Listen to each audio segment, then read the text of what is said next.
Mwaswera bwanji madzulo ano madambiri kuzizira usiku uno mabanda kucha komabe mawa kumasana zakhamira mbochepa komanso kuzatentha madambiri zikhe yomwe ifo mdziko muno mufalika betu mphepo zimayimwe kuchika munyanja ya India kufika madambiri akona kwathu Malawi kulimbisa mitambo yochepa madaso ochuluka mdziko muno oro usiku uno kuzizira ndithu madambiri komanso mitambo yochepa ingaoneke Madlena monga kulilongwe kudedza kumwanza komanso ku Blantyre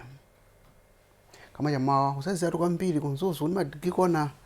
15 pang'ono chabe ku Blantyre ndi kuzomba koma zafunda madambiri ampheni mwa nyanja komanso kwa Ngabu dzuwa kokhaza khaboro mawa madambiri mdziko muno kera ku mitambo yochepa zamba kusonkhana madena mdziko muno igayo kumpoto pakati mpheni mwa nyanja ndiso kumwera kwa dziko lino tikamafika kumasana zakha utenthatu madambiri masombera mmene zapita kuoneka madena monga ku Blantyre kumwanza kunchewu kudedza kulilongwe maso madena igayo kumpoto monga kumzimba kuchitipa maso kalonga kena masana ake uzatentha madambiri omadikira kwambira ngesama 29 ku Blantyre ndi kuzomba azinthu aposera madambiri ampheni mwa nyanja panofika pa 35 kwa Ngabu komanso Nsanje